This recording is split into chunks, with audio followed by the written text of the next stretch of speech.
In this lecture, we're talking about audio in Unity. I'm going to give you a couple of sound effects. We're going to look at some other ways to get and to make sound effects, and I'm going to show you the fact that you need an audio listener, audio source, and audio clips within Unity. Let's get going. There are three main things we need from an audio standpoint in Unity. First of all, we need audio files, the sounds that get played, MP3 files or .ogg files or WAV files, the things that actually we've recorded to say make this sound. Then we need an audio source. That's a way to play the audio within Unity. That's something that needs to sit as a component on a game object, an audio source. And finally, we need an audio listener. That's the thing that will be able to hear the audio. And typically, let's jump over into Unity.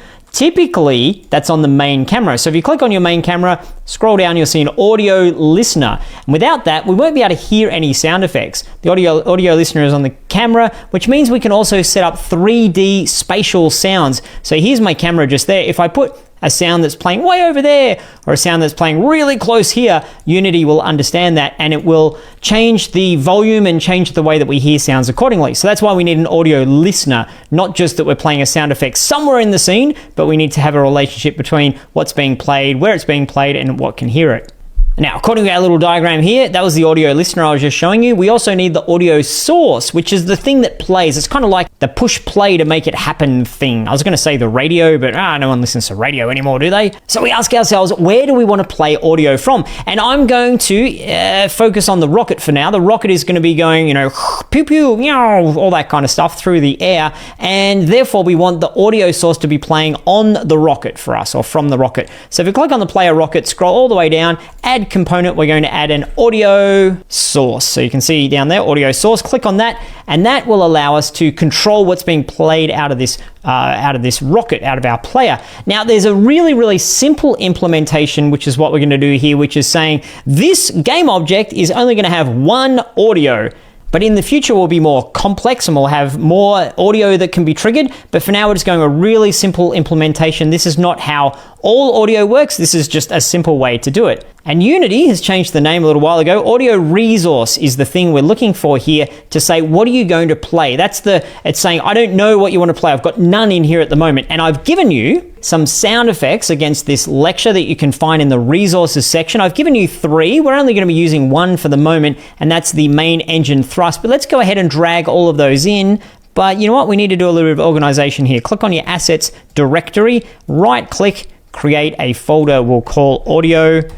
And now open up the audio folder. Now find the resources and download that and unzip it. And once you've unzipped it, it'll look like this. Highlight all 3 of those and just drag them down into the folder that you've created that will be audio. You can click on that and it will show you a whole bunch of squiggly lines. We'll just reduce that a little bit. You can click on the play button.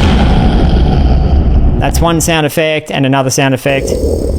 That's the rocket thrust and another sound effect, which is the success sound. So there's just 3 there that you can play around with. These are ones that I've made myself, so you can do whatever you want with them. There's no licensing, etc. associated with those. Now, you can use those, or you can download your own even better ones and just search for free sounds online. And for example, freesound.org is a great place. Go there, search for sounds. You can search for Rocket Booster, for example. Rocket Booster, you can find a few in here. Just click on it to listen to it. Pretty cool Rocket Booster.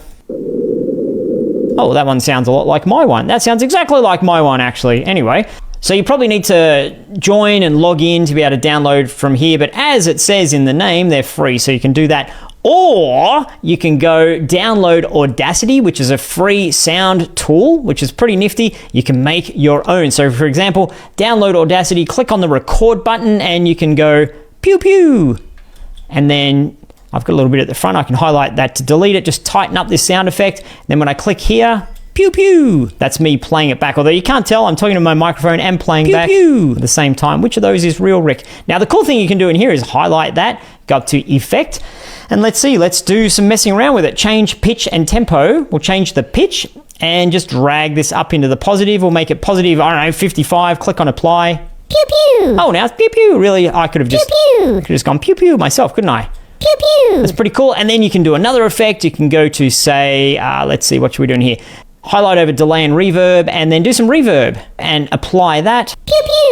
Oh, now it's high pitch and a little bit kind of reverby, echoey in there. So there you go. That's another way that you can make your own sound effects. And full disclosure, that's how I made the sound effects, the 3 of those that I've given you for this lecture. I just went into Audacity and went to make some rocket boost sound and messed around with it in the effects settings and created something that I thought was kind of neat. Now you might need to download some extra plugins and bits and pieces to export this. You can export it. For me, I can export as MP3, WAV, OGG, etc. I think you might need to download that depending upon what Audacity is doing at the moment with its rights and rules and plugins and all that kind of stuff. So follow the trail online of what you need to do for Audacity. Or if you want to make even spiffier, more excellent sound effects, go check out our sound effects course where we teach you all of the things you need to know about creating sound effects, and we go through a whole bunch of examples. So that's actually a really good thing to do. If you haven't checked that out already, be sure to check out our sound effects course that we've got on gamedev.tv.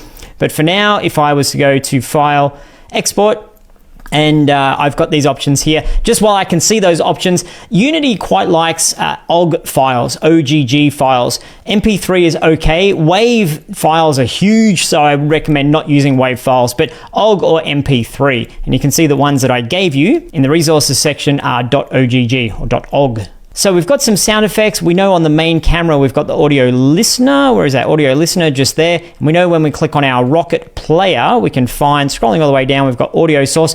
For now, I'm just going to drag one of these sound effects into the audio resource, or better still, I'll click on the little selector there and I'll choose the main engine thrust, double click on that. Now that is selected as the audio resource.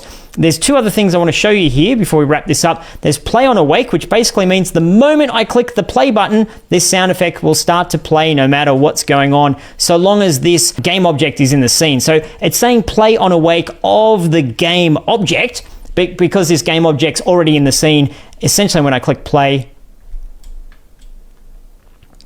nothing happens, and that's possibly because, see up in the top right corner here, we've got our audio has been turned off. This is in my game window. If I turn that on, I'm just going to do the play again.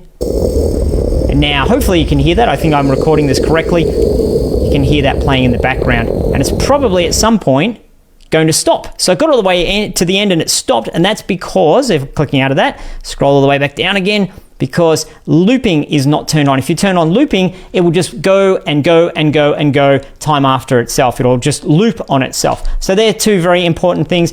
Sometimes if when you start your game, you hear a little bing sound effect, you're like, where did that come from? Something's probably got play on awake when you didn't want it to have play on awake. And if it stops when you think it should be going, maybe it's a looping related issue. So that's a quick introduction to audio in Unity. There's plenty more to come. I'll see you in the next lecture.